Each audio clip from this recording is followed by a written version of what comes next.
할렐루야.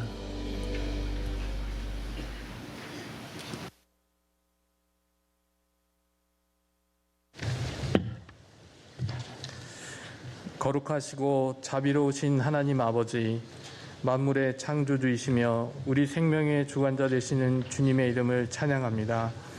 지난 한 주간도 주님의 날개 아래 보호해 주시고 거룩한 주일 아침 우리를 주님의 전으로 불러주시니 감사합니다. 이 시간 우리 마음의 문을 활짝 엽니다. 우리의 예배가 형식적인 의식이 아니라 신령과 진정으로 드려지는 살아있는 예배 되게 하옵소서. 주님의 임재 가운데 우리를 만나주시고 상한 심령을 치유하시며 하늘의 신령한 복으로 채워주시옵소서. 주님, 이 시간 먼저 우리 자신을 돌아보며 회개합니다. 너희 의가 서기관과 바리새인보다 더 낫지 못하면 결코 천국에 들어가지 못하리라 하신 주님의 말씀을 기억합니다.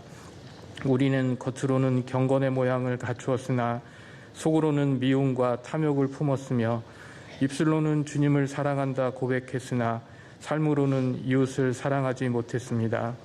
율법의 문구에 얽매여 비판하기에 바빴고 정작 율법의 정신인 사랑과 긍휼은 저버린 채 살아왔음을 고백합니다.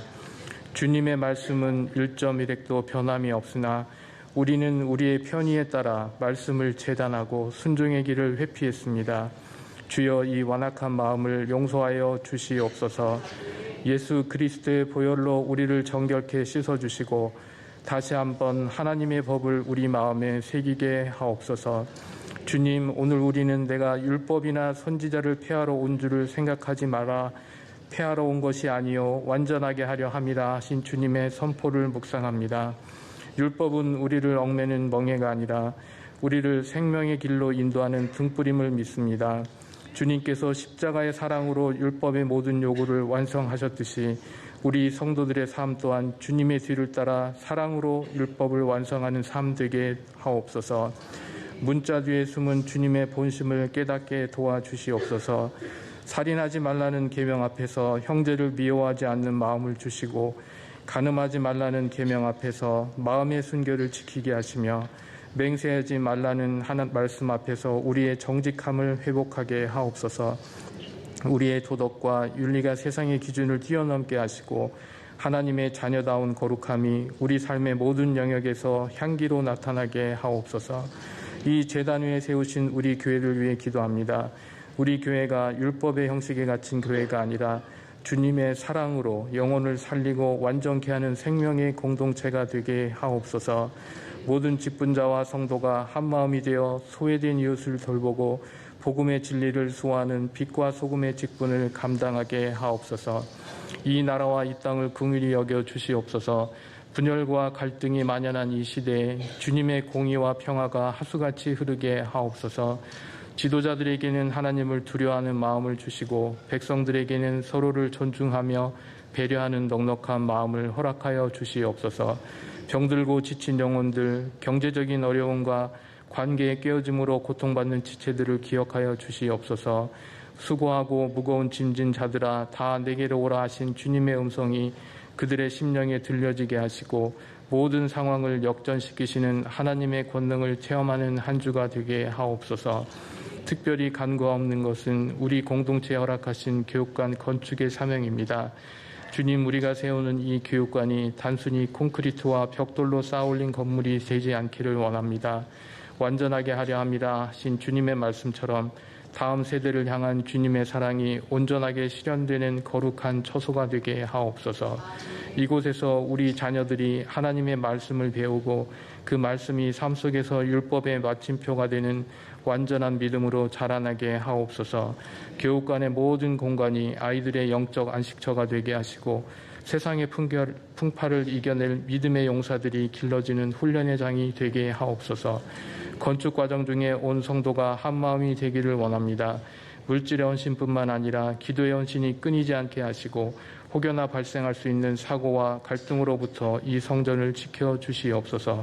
건축위원들과 모든 작업자들에게 지혜와 명철을 더하사 인간의 자랑이 아닌 하나님의 영광만이 드러나는 역사가 되게 하옵소서. 이제 강단에 세우신 담임 목사님을 통해 생명의 말씀을 듣습니다. 선포되는 말씀이 우리의 골수를 찔러 쪼개며 우리 삶의 무너진 기초를 다시 세우는 능력이 되게 하옵소서. 말씀을 듣는 모든 성도의 귀가 열리고 마음이 뜨거워져서 세상으로 나갈 때 세상을 이길 힘을 얻게 하옵소서. 아름다운 찬양으로 영광 돌리는 할렐루야 찬양대와 특순으로 수고하는 황수린 자매, 보이지 않는 곳에서 봉사하는 많은 손길들을 기억하시고 하늘의 멸류관으로 갚아 주시옵소서. 예배의 시종을 주님께 의탁하오며 율법을 완성하시고 우리를 의의 길로 인도하시는 우리 주 예수 그리스도의 이름으로 간절히 기도하오며 이제는 주님께서 가르쳐 주신 기도를 함께 드리오니 하늘에 계신 우리 아버지의 이름을 거룩하게 하시며 아버지의 나라가 오게 하시며 아버지의 뜻이 하늘에서와 같이 땅에서도 이루어지게 하소서.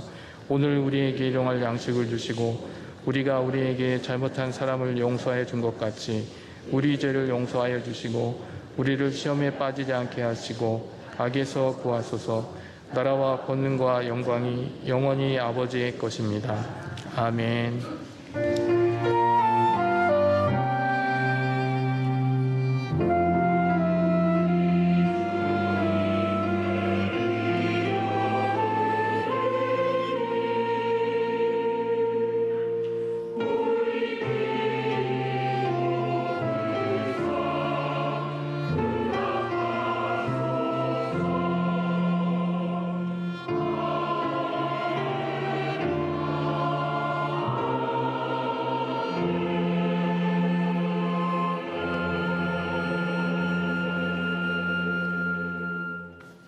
오늘 우리에게 주시는 하나님의 말씀 보도록 하겠습니다. 신약성경 마태복음 5장 17절로 20절까지의 말씀입니다. 제가 가지고 있는 신약성경 6면에 있는 마태복음 5장 17절로 20절까지의 말씀 제가 봉독하겠습니다. 내가 율법이나 선지자를 폐하러 온 줄로 생각하지 말라. 폐하러 온 것이 아니요 완전하게 하려 함이라. 진실로 너에게 이르노니 천지가 없어지기 전에는 율법의 1.1획도 결코 없어지지 아니하고 다 이루리라. 그러므로 누구든지 이 계명 중에 지극히 작은 것 하나라도 버리고 또 그같이 사람을 가르치는 자는 천국에서 지극히 작다 일컬음을 받을 것이요 누구든지 이를 행하며 가르치는 자는 천국에서 크다 일컬음을 받으리라. 내가 너희에게 이르노니 너희 의가 서기관과 바리새인보다 더 낫지 못하면 결코 천국에 들어가지 못하리라. 아멘. 하나님의 말씀입니다. 이 시간 할렐루야 찬양대가 하나님께 찬양으로 영광을 돌리겠습니다.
아멘. 네, 귀한 찬양 감사를 드립니다. 말씀을 위해 함께 기도드리겠습니다. 사랑의 하나님 아버지, 오늘도 저희들에게 말씀 주심 감사합니다. 우리에게는 음성과 글자로 들리지만 하나님의 마음을 알게 하시고 우리를 향한 하나님의 사랑의 깊이를 깨닫는 은혜의 시간 되게 하여 주시옵소서. 이 시간 온전히 성령으로 저희를 주장하여 주실 줄 믿사옵고 예수 그리스도의 이름으로 기도드립니다. 아멘. 예수님께 많은 무리들이 모이게 됩니다. 많은 무리를 보시고 예수님께서 말씀을 주십니다. 그게 산상수훈의 말씀이고 설교입니다. 예수님을 보고 많은 사람들이 모였다라는 것은 이미 예수님이 참 많이 유명해지셨다라는 것을 의미하고 있는 것입니다. 예수님은 어떻게 보면 갑자기 유명해지신 거죠. 그러다 보니 기존에 있었던 많은 종교 지도자들과 기득권을 갖고 있는 사람들에게는 경계의 대상이 아닐 수 없었을 것입니다. 시기의 마음도 분명히 생겼을 것입니다. 그러던 와중에 예수님께서 그들을 도전하십니다. 그들이 그렇게 소중하게 여겼던 안식일에 대한 율법과 장로들의 전통들을 무시하기 시작하십니다. 안식일에 병자를 고치고요, 손을 씻지 않고 음식을 드시기도 했습니다. 그것을 보고 이제 이 많은 바리새인과 서기관들은 가뜩이 나가 시기가 생겨나는 가운데 그런 모습을 아마 집요하게 물고 뜯었을 것입니다. 예수님은 율법을 폐하러 온 사람이다. 한마디로 말해서 저 사람은 이단이다. 저 사람에게 회복되지 말라. 아마 이런 얘기들을 공공연하게 하고 다녔을 것입니다. 오늘 말씀은 어떻게 보면 그런 그들의 말에 대한 예수님의 변호이자 또 다른 선포가 되어질 것입니다. 이렇게 말씀하시죠.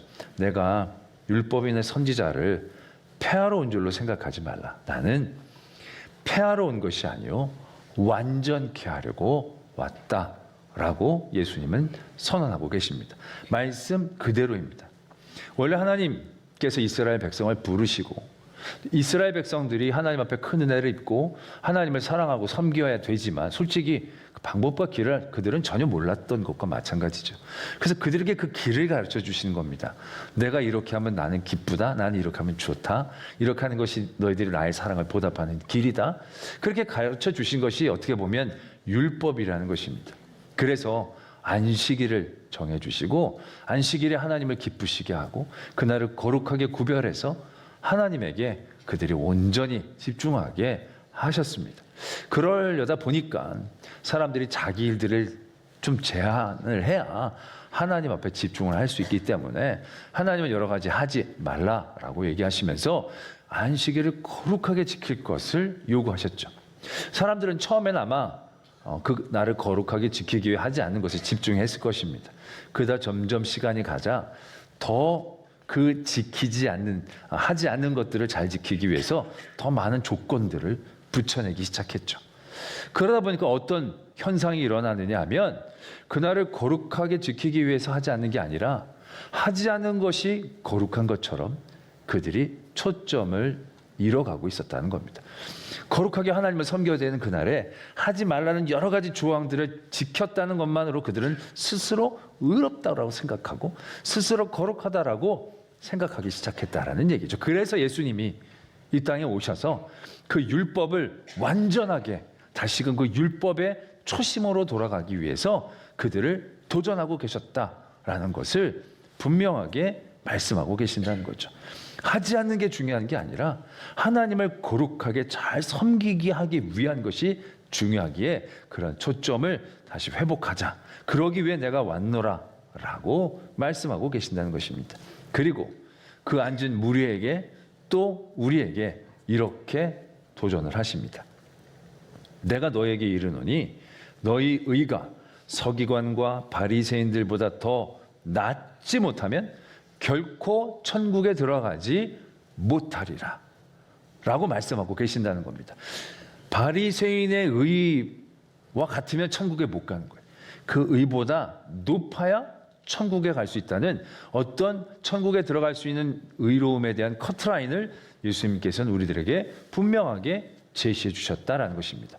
이런 걸 아는 것도 너무 귀하고 정말 감사한 일이지만 여러분, 이게 굉장히 우리를 무겁게 짓누를 수밖에 없는 말씀이다라는 것입니다.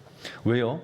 바리새인과 서기관들의 의라는 것이 우리가 생각하기에 그렇게 간단하거나 넘어설 수 있는 종류의 것이 아니기 때문에 그렇습니다. 왜냐하면 그들은요, 삶 자체의 중심이 의롭게 사는 데 맞춰져 있는 사람들이에요. 먹고 사는 문제에 집중하는 게 아니라 어떻게 하면 그들의 삶을 의롭게 살 수 있을지에 대하여 거의 24시간 집중하며 애쓰고 있는 불의 사람들이라고 얘기해도 과언이 아닌 이들이에요. 그들은 정결하는데 엄청 애를 썼습니다. 그래서 꼭 어디를 갔다 오면 꼭 손을 정결하게 씻습니다. 왜? 부정하지 않도록.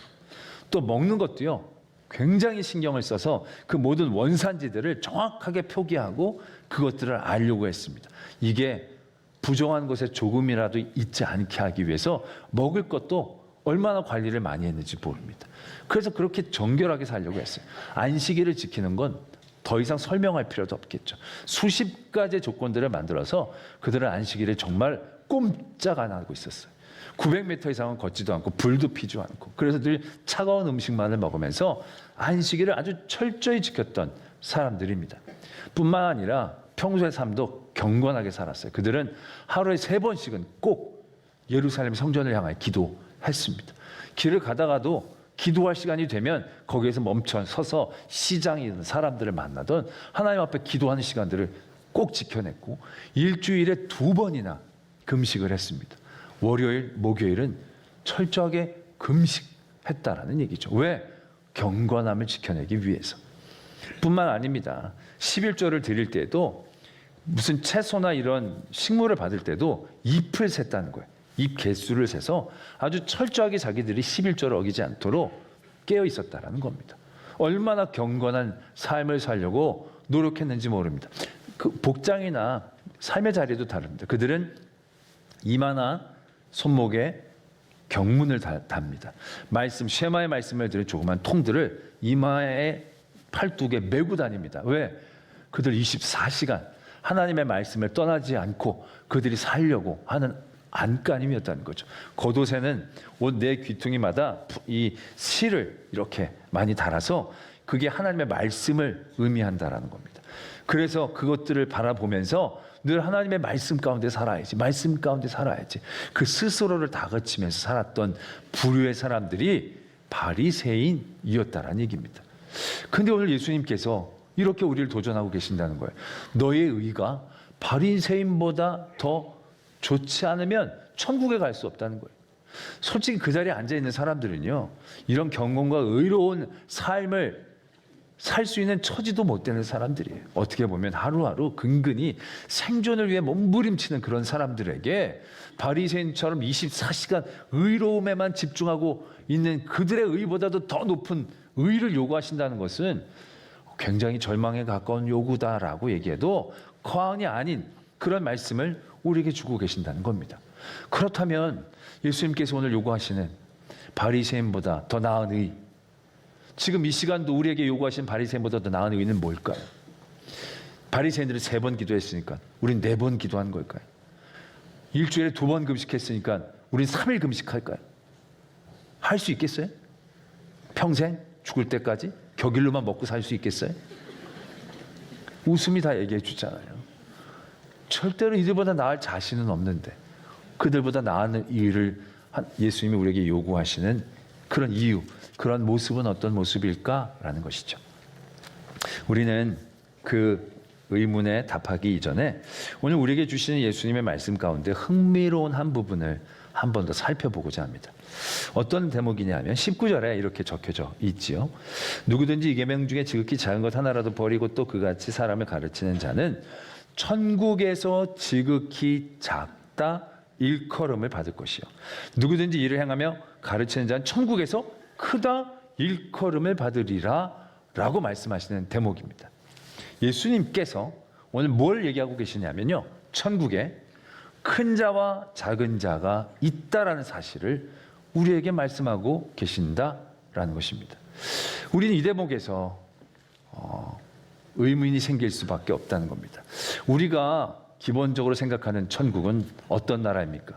눈물도 없고 고통도 없고 부끄러움도 없고 뭔가 이렇게 자격지심도 없고 열등감도 없고 그런 모든 사람들이 한 몸 한 뜻처럼 서로 기뻐하며 즐거워하며 하나님과 함께 살아가는 그런 나라, 그게 하나님의 나라이고 천국이라고 생각한 거예요.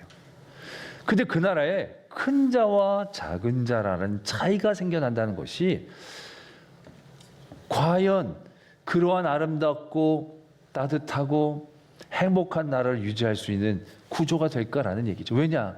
지금 우리가 이 세상을 살고 있을 때 여러 고통들, 어려움들, 여러 절망감들을 느낄 때 그러한 이유들 중에 적지 않은 부분이 이 세상의 차이에서 나타나는 거잖아요. 누구는 잘 살고, 누구는 건강하고, 누구는 잘 먹고, 누구는 힘 있고, 누구는 크고, 나는 작고, 나는 가난하고, 나는 어리석고. 결국 이러한 차이로 인한 많은 스트레스들과 고통들이 우리 안에 있는데 천국도 똑같이 큰 자가 있고 작은 자가 있다라면 이건 왠지 천국이 천국스럽지 않게 느껴지지 않겠냐는 거죠. 천국은 모두가 하나님의 자녀고 하나님의 백성인 평등한 나라여야 되지 않겠는가라는 생각을 해보게 됩니다. 예수님이 해주셨던 비유 가운데서 포도원 주인에 대한 비유가 있죠. 천국은 마치 품꾼을 얻어 포도원에 들여보내려고 이른 아침에 나간 집주인과 같으니, 그러니까 천국은 이른 아침 일꾼을 구하러 간 집주인과 같다는 거예요. 그래서 천국이 어떤 거냐? 아침 일찍 일꾼도 데리고 옵니다. 3시에, 6시에, 9시에, 11시에, 말하자면 12시, 3시, 오후 5시도 나가서 일꾼을 데리고 온 거예요. 오후 5시에 불려 들여온 일꾼들은 어떻게 보면 1시간밖에 일 안 했을 거예요. 근데 그 1시간 정도밖에 일한 이 일꾼에게 주인이 한 데나리온을 주는 거예요. 하루의 품삯을 다 주는 거예요. 처음부터 온 일꾼들이 얼마나 기대했겠습니까? 그런데 처음 온 일꾼들에게도 똑같이 한 데나리온을 주는 거예요. 그들에겐 그게 이해가 안 되겠죠. 납득이 안 될 것입니다. 그러나 분명히 주인은 얘기합니다. 내가 나의 약속을 지켰다. 나는 처음 온 자들이나 늦게 온 자들이나 똑같이 은혜를 베풀고 내가 똑같이 사랑을 베풀고 똑같이 하나님의 사람으로 내가 품을 것이다 라고 얘기하신 것처럼 비유가 우리에게 전해지고 있다는 겁니다. 처음 온 자나 나중 온 자나 많이 일한 자나 적게 일한 자나 하나님은 동등하게 대우하신다는 것을 얘기하고 계신다는 거죠. 이래야 왠지 좀 천국스럽지 않겠나라는 거죠. 우리가 예수님 돌아가셨을 때도 옆에 있던 강도가 예수님을 고백하니까 뭐라고 예수님이 얘기하십니까? 네가 오늘 나와 함께 낙원에 있을 것이다.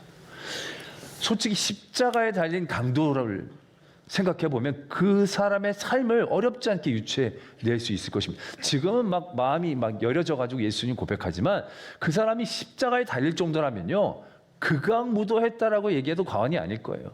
남의 것을 훔치는 것뿐만이 아니라 어떤 사람에게 눈물을, 어떤 사람에게는 피도 흘리게 할 수 있었을 거예요. 굉장히 악한 사람이었기 때문에 십자가에 달렸어요. 그런데 직전에 마음이 여려져서 예수님을 믿고 고백한다고 했더니 바로 낙원에 들어간다? 어떻게 보면 좀 불합리해 보이죠. 그 정도면 안 되지 않겠습니까? 너는 연옥이나 이런 중간 단계에서 좀 더 훈련을 받고 그 다음에 올라와야 되지 않겠나. 이게 맞지. 정말 평생 하나님을 위해 복음을 전하다가 핍박받고 고난당하다가 순교한 사람, 그런 사람이 천국에 왔는데 바로 강도질하다가 바로 고백하고 천국에 왔더니 형, 막 네가 언제 봤다고 형이냐고. 삶의 질이 다르고 얘기가 다르다. 이게 똑같이 평등, 이건 좀 아닌 것 같은 생각들이 우리에게 들지만 하나님의 나라는 그런 모든 이들을 똑같이 품으시는 나라이다라는 얘기죠. 그러면서 얘기합니다. 이 땅 가운데서 그러면 열심히 일하는 거, 그렇게 순교하고 하나님의 복음을 위해서 핍박당하고 그런 사람들의 공로는 어떻게 할 거냐고. 그러나 그 모든 공로가 과연 공로이겠느냐라는 거예요. 먼저 오래 믿은 것이 내 공일까요? 아닌 거죠. 하나님이 우리에게 주신 은혜인 것이지요. 내가 주의 이름으로 핍박을 받고 고난을 당하고 순교했다? 내가 굉장한 공을 세운 것 같지만 아니죠. 내가 하나님의 더 놀라운 은혜를 입은 것이 되어지겠죠. 이 땅 가운데서 하나님의 믿음과 하나님의 일들을 위해 여러 가지 일한 모습들은 다 다를 것입니다. 다 다르기 때문에 그 다름으로 세상 하나님의 나라는 그것에 대한 공로를 인정해 줘야 될 것 같이 생각이 되어지지만 그 모든 것은 하나님의 은혜였기 때문에 누가 더 높다, 누가 더 많다, 낫다, 크다라고 얘기하기에는 좀 맞지 않지 않겠나라고 우리가 생각할 수 있다라는 거죠. 그래서 하나님의 나라는 평등한 나라, 모두가 하나같이 똑같은 자격과 지위로 살아가는 나라이어야 할 것 같이 우리가 생각하게 됩니다.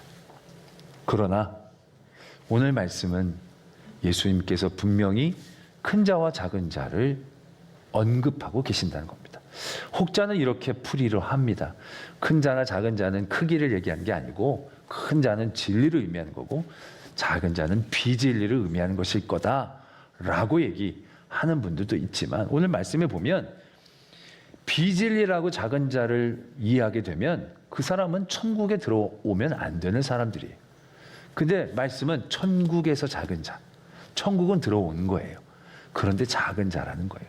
그러니까 비진리의 얘기가 아니라 진짜 작은 걸 의미하고 있다는 얘기죠. 고린도 전서 3장에 보면 더 분명하게 말씀하고 계시는 부분을 보게 됩니다. 우리가 믿음의 여정들을 언급할 때 예수 그리스도의 터 위에 공적을 세운다는 거죠. 말씀이 3장 12절부터 이렇게 진행이 됩니다.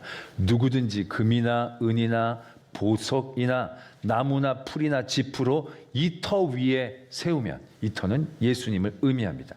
우리가 예수님을 믿고 이 세상에서 살아나가면서 우리의 공적을 쌓는데 다 뭔가를 쌓는 것처럼 보입니다. 그런데 질이 다르다는 거예요. 어떤 사람은 금이나 은으로, 어떤 사람은 풀이나 나무나 짚으로 그 공적을 쌓는다는 거예요. 근데 이게 어떠한 차이가 나타나느냐?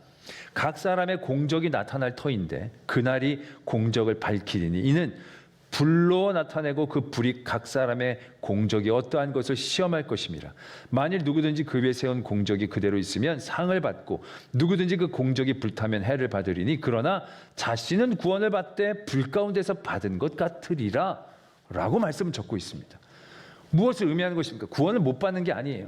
우리가 예수님 믿으면 다 은혜를 받고 구원을 받는데 예수님을 믿고 우리가 삶을 살아나갈 때 제대로 그 삶을 살아나가지 못하면 그 위에 짚으로 공적을 세운 것과 마찬가지라는 거예요.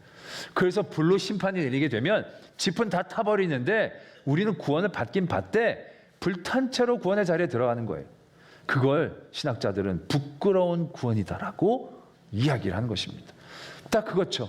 내 삶의 자리, 이 땅에서의 삶의 자리였던 모습을 통해서 심판의 자리를 건너갈 때 딱 하나님의 나라에 갔는데 내가 다시 금으로 내가 상을 딱 받고 있고 내가 어떤 사람이 들어왔는데 막 시꺼멓게 거실려가지고 겨우 막 이렇게 들어오는 그러한 차이들이 있다라는 것을 말씀은 언급하고 계신다는 거예요. 또 마태복음 6장에 보면 예수님께서 이런 말씀도 주셨어요. 너희를 위하여 보물을 하늘에 쌓아두라. 거기는 좀이나 동록이 해하지 못하며 도둑이 구멍을 뚫지 못하고 도둑질하지 못한다. 이 땅 가운데 우리의 보물을 쌓지 말고 하나님의 나라에 우리의 보물을 쌓으라라고 얘기하신다는 거예요. 이거는 어떻게 보면 어느 정도의 사유재산이 하나님의 나라에 용납되고 있다는 것은 아닐까라는 얘기를 하고 계신다는 거예요. 그러고 나면 기분이 참 이상해지는 거예요. 여기서 많이 쌓아야 하나님의 나라에 가서 떵떵거리면서 살지. 여기서 잘 못 쌓으면 하나님의 나라 좀 거시기 하겠구나라는 생각들 하지 않을 수 없다라는 것입니다. 아무리 평등하다고 얘기하고 싶어 하지만 말씀은 분명히 천국에서의 차이를 언급하고 계신다라는 것입니다. 사람들은 얘기합니다. 차이는 있지만 차별은 없는 나라라고. 무슨 소리를 그렇게 하시는. 차이가 있으면 차별이 되는 거지. 차이 자체가 스트레스가 되지 않겠느냐는 거죠. 내가 하나님의 나라에 갔어요. 갔는데 하나님이 천사가 나를 마중을 나와서 가는데 지프로 지은 움막이 있는 거예요. 지나가고 판잣집이 나오는데 지나가는 거예요. 벽돌집에 나를 딱 인도해 주는 거예요. 나 벽돌집. 딱 들어가서 하룻밤 잘 자고 하나님의 나라 온 걸 감사하면서 문을 딱 열고 갔는데 앞에 집이 금으로 번쩍번쩍거리는 건데 거기 문 열고 나오는데 우리 교회 집사님이 나오는 거예요. 나오면서 목사님, 그 목사님이 나는 금인데 목사님은 돌이네. 그랬구나 이러면서 싹 자기 문으로 들어가면 내가 기분이 얼마나 더럽겠어요. 하나님의 나라에 온 것만으로 감사하겠지만 그렇지만 기분이 과연 좋겠느냐는 거예요. 평생 그러고 살아야 되는데. 그러면서 내가 지날 때마다 판잣집, 지푸러진 움막은 무시하지 않고 살 수 있겠냐는 거예요. 물론 천국에 가면 다 착한 사람들이니까 덜 할 수 있겠지만 차이가 있다는 것이 차별을 만들어내지 않을 가능성을 무시할 수는 절대 없다라는 것이죠. 그럼 이걸 어떻게 이해할 수 있는가? 차이는 있는데 차별은 없는 나이. 크고 작음은 있지만 그것이 그렇게 우리에게 큰 차별과 고통을 주지 않는다는 건 어떠한 삶의 모습을 의미하는 것일까라는 것이죠. 거기에 대한 조금의 힌트가 마태복음 18장에 있습니다. 제자들이 예수님에게 이렇게 여쭤봅니다. 천국에서 누가 큰 사람입니까? 천국에서 누가 큰 사람입니까? 그때 예수님께서 한 아이를 불러 그들 가운데 세우시고 이렇게 얘기하십니다. 아이들과 같지 아니하면 결탄코 천국에 들어가지 못하고 누구든지 어린 아이와 같이 자기를 낮추는 사람이 천국에서 큰 자이다 라고 말씀하고 계신다라는 것입니다. 천국엔 분명히 큰 자와 작은 자가 존재합니다.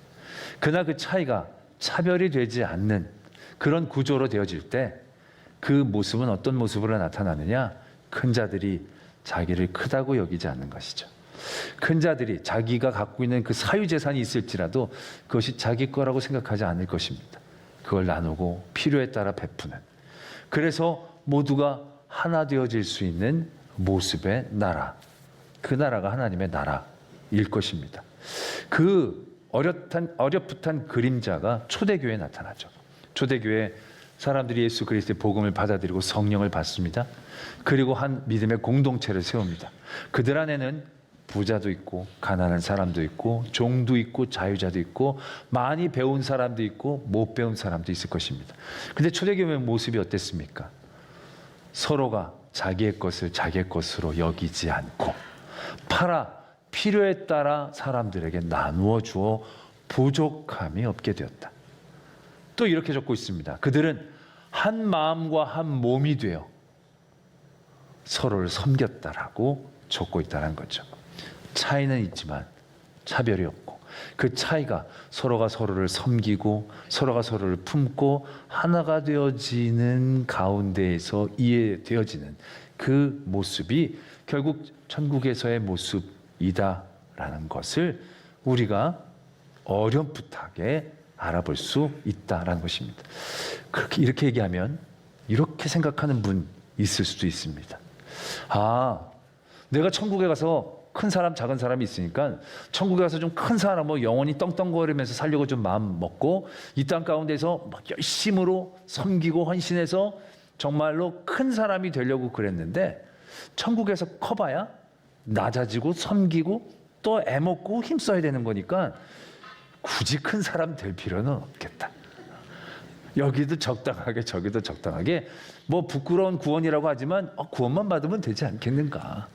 이러한 생각 가운데에 나아가는 분들도 없지 않아 있을 것입니다. 그건 완전히 잘못된 생각입니다. 크기 위해서 낮아지고 낮아지면 크고 결국 이것은 무엇을 의미하는 것인지 아십니까? 크고 작음에 대한 개념을 깨트리는 걸 의미하는 겁니다. 이 세상에서는 크고 작은 것들이 어떤 차이를 갖고 크고 작은 것들이 어떤 또 다른 의미들을 품고 있다고 생각하죠. 그러나 하나님의 사람들의 초점은 자기가 커지는 데 있지 않습니다. 낮아지려고 애쓰지 않는 것에 있는 게 아닙니다. 그것과 상관없는 겁니다. 내가 커지기 위해 열심히 섬기는 게 아니라는 거죠. 그 모든 초점이 하나님께 맞춰져 있어야 한다는 겁니다. 커지려고 섬기는 게 아니라 주신 은혜가 감사해서 하나님을 섬기려고 할 때 그 자를 큰 자로 여긴다는 겁니다. 큰 자로 여겨주실 때도 그 사람들은 자기가 큰 자인지 인식하지 않습니다. 왜? 그게 중요하지 않으니까. 크고 작은 게 뭐가 중요해? 내가 하나님의 일들을 기쁨으로 할 수 있고 내가 하나님이 내게 주신 것을 기쁨으로 섬길 수 있다는 것, 그 자체가 나에게 기쁨이고 감사함이니까. 초대교회 사람들이 가진 자가 내가 가졌으니 나눠주고 베풀어, 이거 아니에요. 자기 것이라고 여겨지지 않은 거예요. 그것이 자기의 초점이 맞춰지지 않은 거예요. 자기에게 주신 것이 하나님의 영광을 위하여 나타내질 것으로 인식이 바뀌고 틀이 바뀌는 거예요. 크고 작고 많고 적고의 문제가 아니에요. 어떻게든 하나님의 일들을 하는 거죠. 없는 자들도 부끄러워하거나 창피하지 않습니다.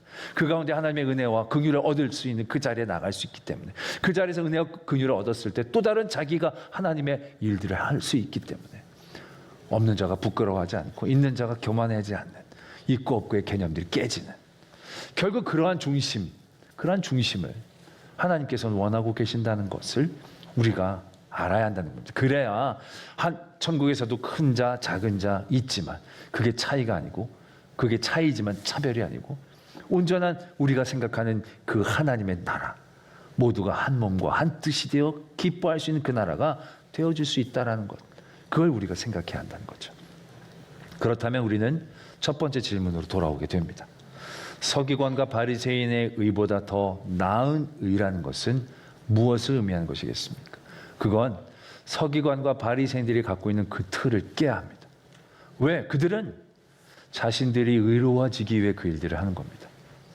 여러 섬기고 여러 율법을 많이 지키는 것들을 통하여 그들이 갖고 있는 초점은 결코 하나님이 아닐 때가 많았습니다. 그 초점은 결국 자기 의였어요. 자기 구원이었어요. 자기가 이것을 지킴으로 자기가 높아지는 거였어요. 자기가 구원받을 확률을 높이는데 그들은 모든 행위에 초점을 맞추고 있었다는 거예요. 그러한 의로는 천국에 갈 수가 없다는 거예요. 아니, 천국에 가도 그것이 천국인지 아마 모를 수 있을 거다라는 얘기예요. 우리에게 요구되어지는 그 의는 내가 의로워지는 그 초점을 깨트리는 겁니다. 그리고 하나님을 기쁘시게 하는데 그 초점이 맞아야 되는 거예요.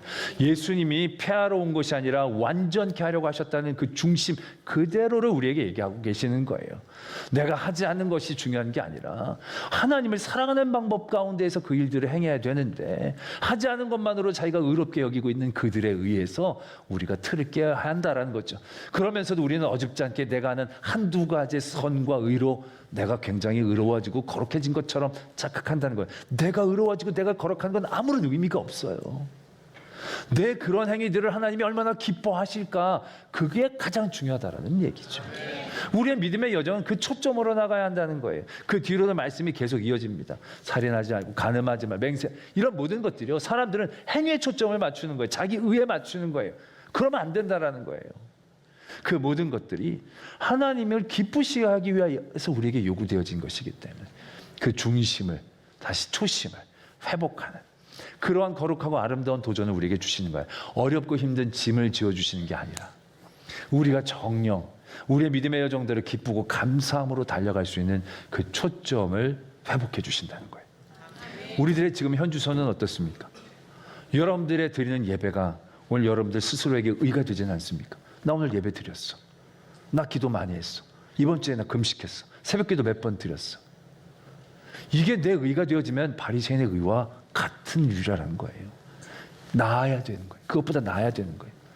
내가 오늘 예배 드리는 것 하나님이 기뻐하시는 줄을 믿고, 하나님이 기쁘시게 하기 위해 새벽을 깨우고 말씀을 붙잡고 헌신하고. 어떤 청년이 질문을 합니다. 하나님의 일을 열심히 하는데 이게 내 욕심인지 열심인지 구분이 잘 안 갑니다. 그럴 때 있잖아요. 열심히 하는데 이게 내 열심인지 욕심인지. 그것을 구분하는 방법은 아주 간단해요. 초점이 내가 되어져 있으면 욕심이에요. 내가 열심히 예배를 드려도 그것이 나에게 초점이 맞춰져 있으면 욕심이에요. 내가 헌신, 교회 일 다 해도 그게 내 명예, 내 기분, 내 명성, 내 의의를 위해서 되면 다 욕심이에요. 그러나 그것이 하나님께 맞춰져 있으면 그게 열심이 되어진다라는 것입니다. 오늘 바리새인과 서기관보다 더 나은 의, 내 의가 아닌 하나님을 사랑하는 초점을 향하여 열심히 달려갈 수 있는 저와 우리 모든 성도님이 되어지시기를 소망합니다. 기도하겠습니다.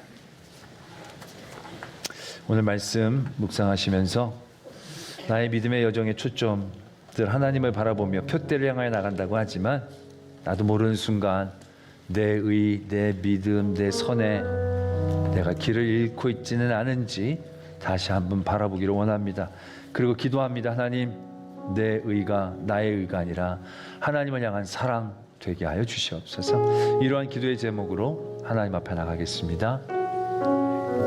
아버지 하나님, 우리의 모든 삶의 자리에서 온전히 하나님을 향하여 나가는 저희들 되어지기를 소망하오니 지금은 우리 구주 예수 그리스도의 은혜와 하나님 아버지의 지극하신 사랑하심과 성령 하나님이 함께하여 주시고 도와주시고 교통하여 주시는 역사하심이 내가 아닌 하나님을 바라보며 믿음의 여정을 달려가는 모든 성도들 위해, 그 가정 위에, 우리 교회 위에, 이 땅과 열방 위에 이제로부터 영원토록 함께 계시기를 간절히 축원하옵나이다. 아멘.